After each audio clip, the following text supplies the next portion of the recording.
Buenos días para todos. En el día de hoy vamos a seguir con nuestra serie de el cristianismo y las emociones. En el video pasado vimos cómo diferentes escuelas de filosofía y de pensamiento definieron el tema de las emociones y también cómo definieron el concepto de razón, que a veces tiene también mucho que ver con este tema de las emociones. En el video de hoy vamos a estar hablando enfáticamente de la posición cristiana y de cómo aplicarla, cómo el creyente debe tomar las emociones. Son perturbaciones, como decía el estoicismo, son virtudes indomables, como vemos hoy en día en nuestra sociedad. Vamos a estar hablando de personajes importantes en la historia de la iglesia y del cristianismo que entraron en este tema y pues cómo aplicar la posición cristiana mayoritaria en la historia de la iglesia. Entonces habíamos quedado en que el cristianismo como tal enfatizaba en que las emociones no debían ser virtudes o pasiones que nos gobernaran y ni tampoco tenían que ser reprimidas por las razones y no ponerles atención, como decía el estoicismo, sino que las emociones, al ser creación de Dios y ser incluso un reflejo de los atributos del Señor, tenían que ser redimidas, porque claramente como nosotros estaban caídas en pecado. Entonces eso es lo que tenemos que buscar, redimir las emociones, y para eso debemos someterlas a la voluntad del Señor. Es por eso que Agustín, por ejemplo, en su libro de Confesiones, decía que las emociones o nos pueden apartar de Dios o nos pueden acercar a Él, no por su mismo poder, obviamente es el Espíritu Santo el que hace eso, el acercarnos a Dios, pero sí el promover una iniciativa a lo bueno o a lo malo, alejarnos o acercarnos a Dios. Entonces en ese aspecto él mencionaba que es ahí donde la razón entra en juego, y la razón por supuesto que tiene que estar sometida a Dios, la razón humana, la razón de nosotros, nuestra racionalidad, lo que pensamos, nuestra mente, tiene que estar siempre enfocada en buscar a Dios. Otro personaje interesante en la historia de la iglesia es Santo Tomás de Aquino, el escolástico medieval. En su escrito de la Suma Teológica, él habló de esto, incluso hizo un esquema que voy a estar poniendo en, en la pantalla, porque es muy interesante cómo él hablaba de pasiones eh, buenas y malas, virtudes, voluntad humana, y esa voluntad guiada por la razón siempre sometida a Dios. Y es mucho de lo que se entiende hoy en día dentro del cristianismo para entender las emociones. Sale mucho de la interpretación de Aquino en esta cuestión. Él decía que hay unas pasiones que nos guían a lo bueno y otras pasiones que nos guían a lo malo. Independientemente, esas pasiones tienen que estar sometidas a la voluntad.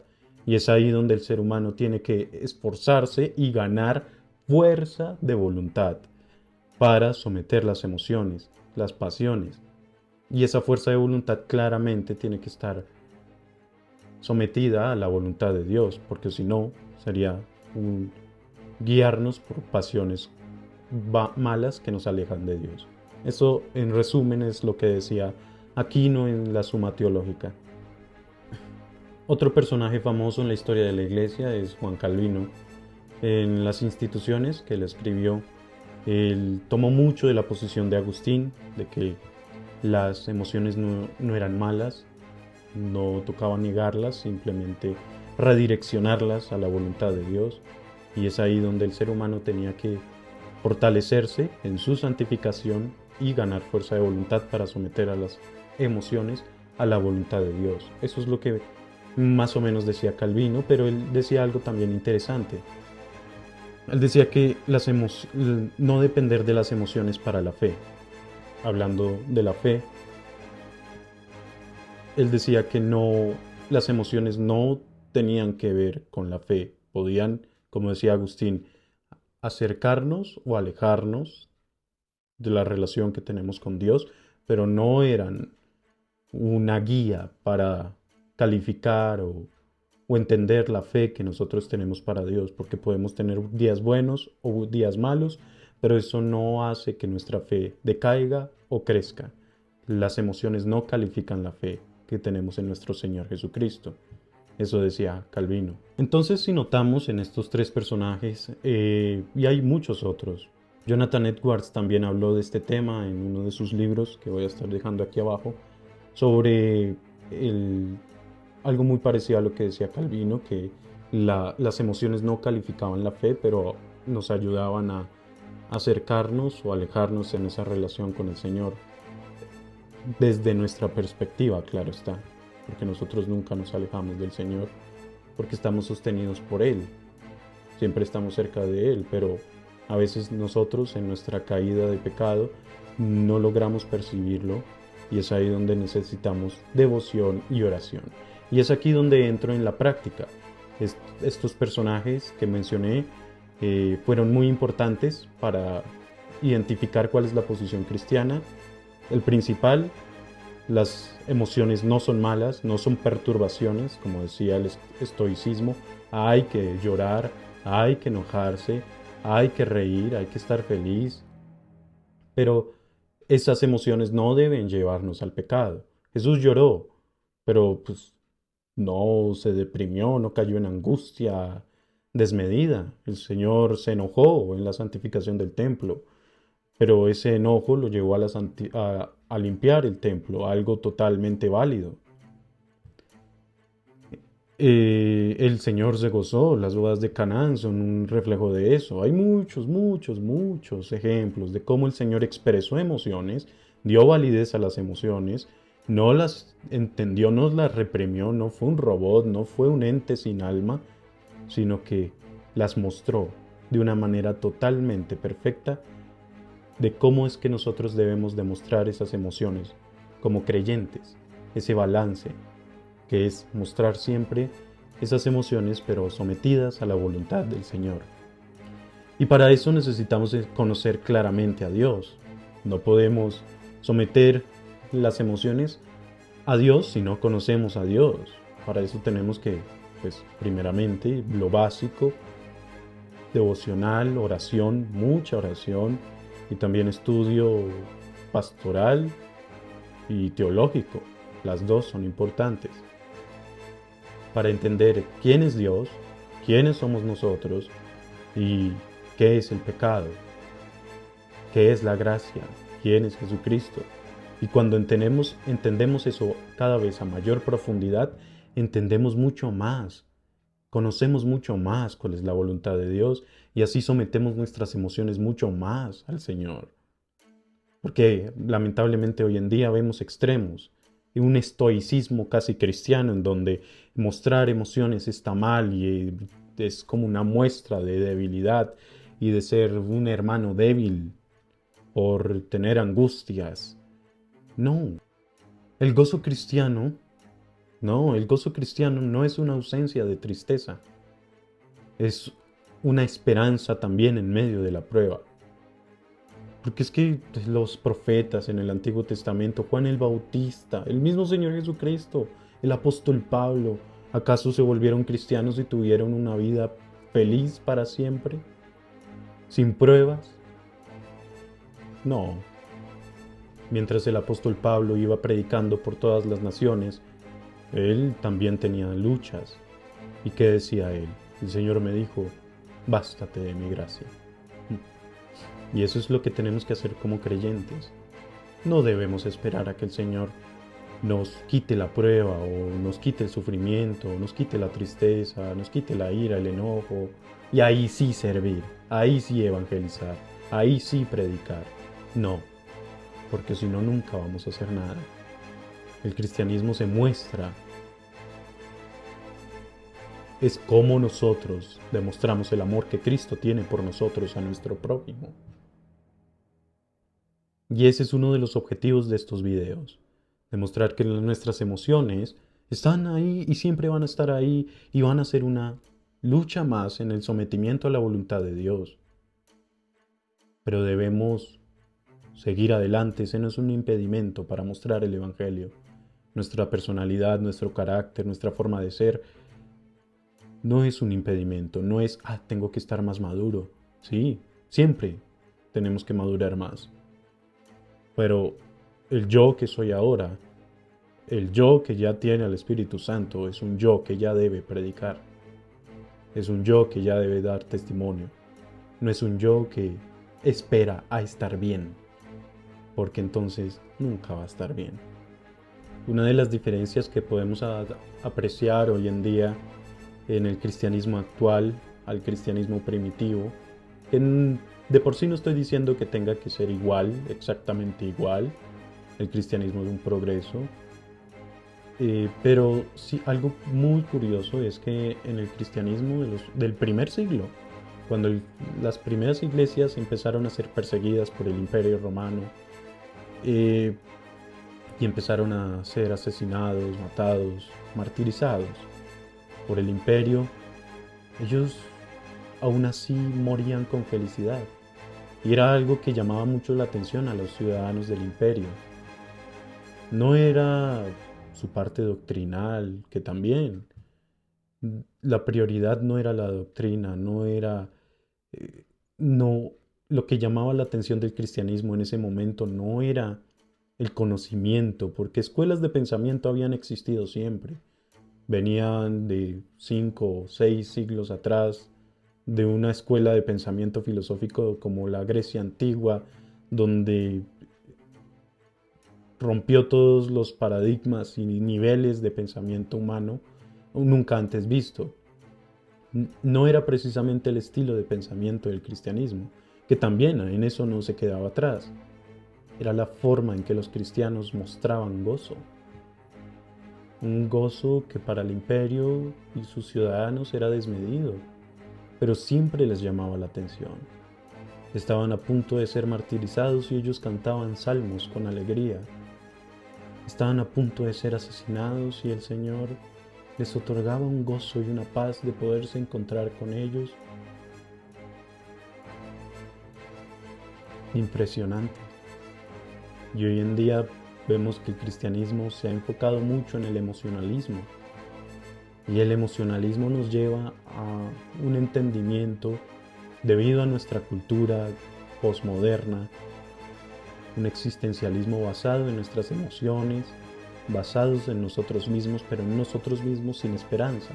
Y esa es una de las diferencias entre el post y el modernismo del siglo pasado, porque el modernismo a comienzos del siglo XX tenía una fe incalculable en el humano y estaba teniendo unos avances impresionantes, ciencia, urbanismo, arquitectura, en todos los niveles estaba avanzando, dándole la libertad al hombre de pensar. Einstein estaba en esa época y era un referente de que ve que el hombre, si tiene libertad de pensar, puede llegar a unos niveles extraordinarios. Y se le dio libertad al hombre de pensar. Pasaron las guerras mundiales, sobre todo la segunda, y ahí comenzó el posmodernismo. Sí, la cultura se sigue fijando en mí mismo, se sigue fijando en el individualismo, pero ahora sin esperanza.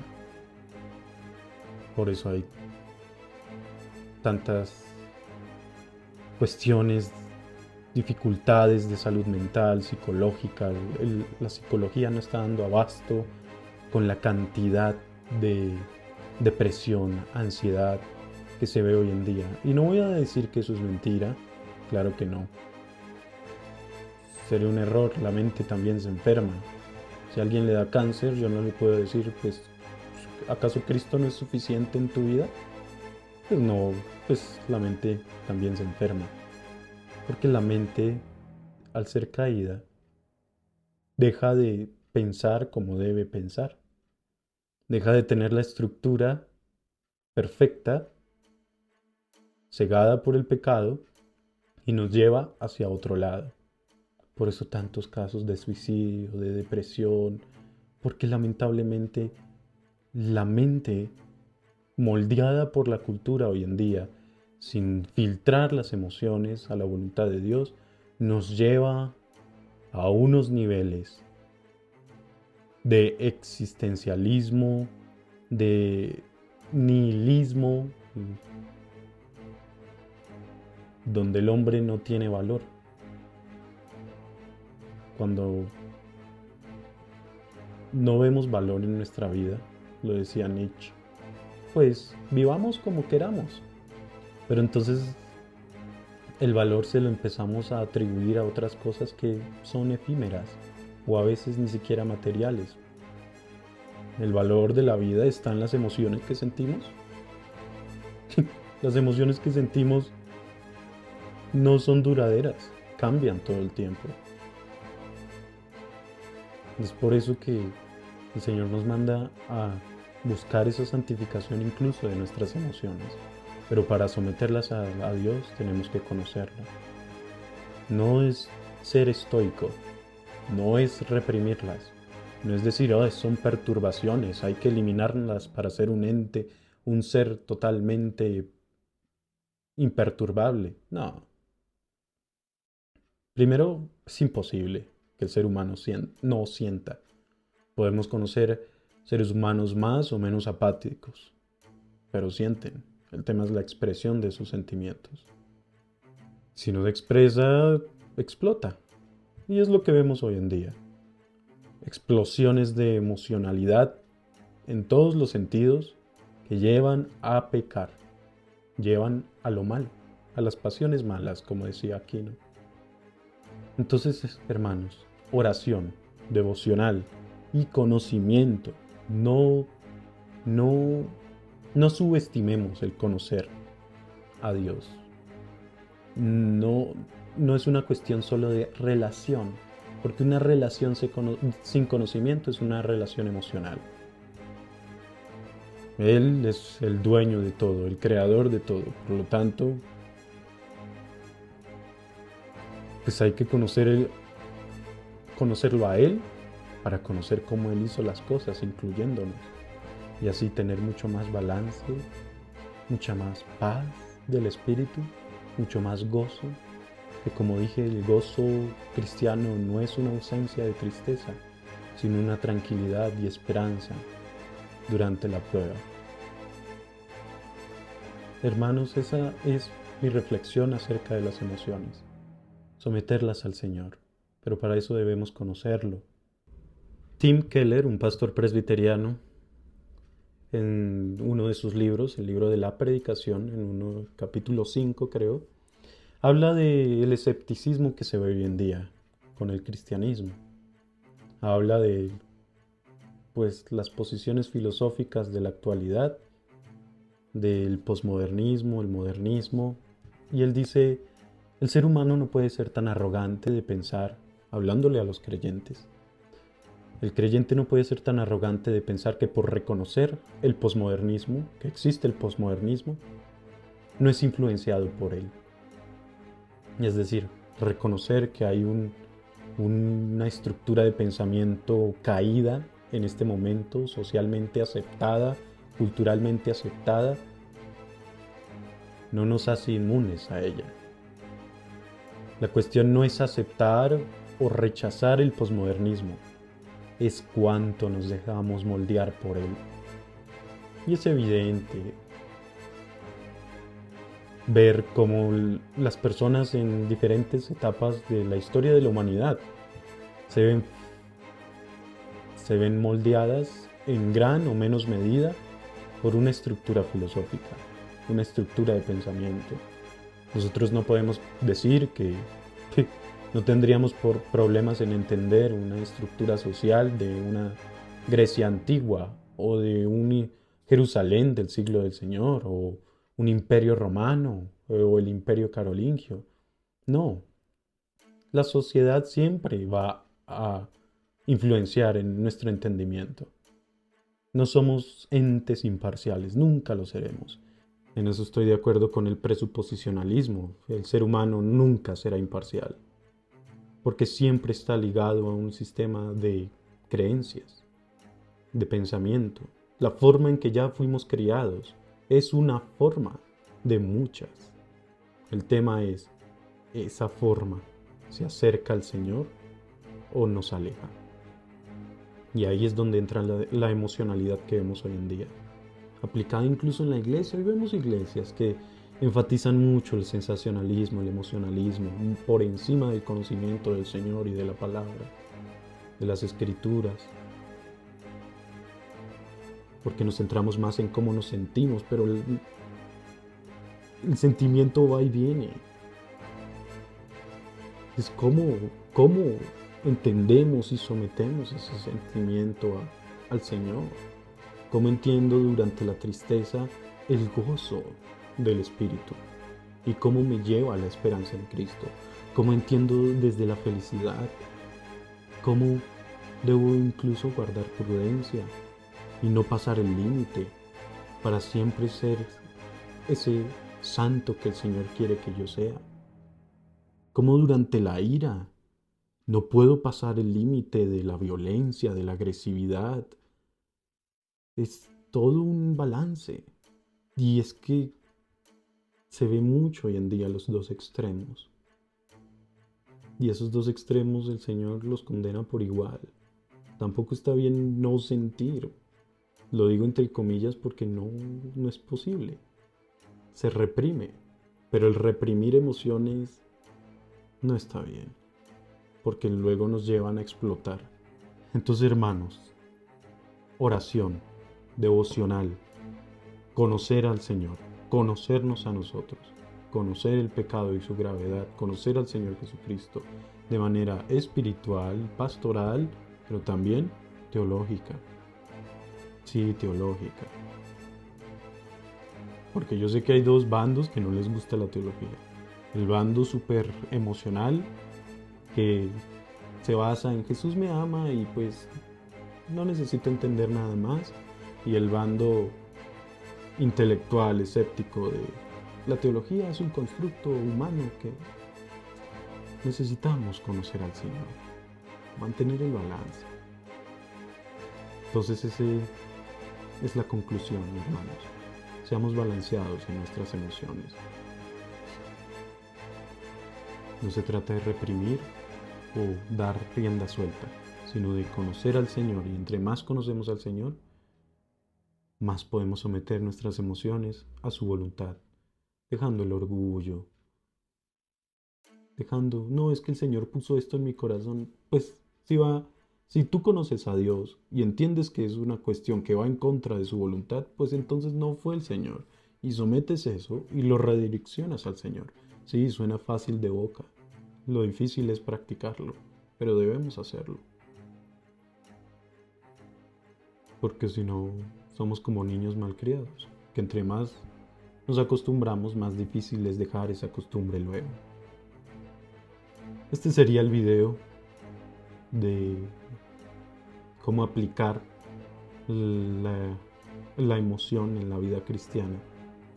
Cualquier pregunta, cualquier inquietud, estoy abierto en los comentarios, por mensajes privados. Si hay algún tema que quieran que profundice más, porque si bien hubo profundidad en ciertos detalles, es algo muy superficial. Y este sería el final de la serie, pero como les digo, si hay un tema en particular para profundizar, con gusto lo haré. Muchas gracias.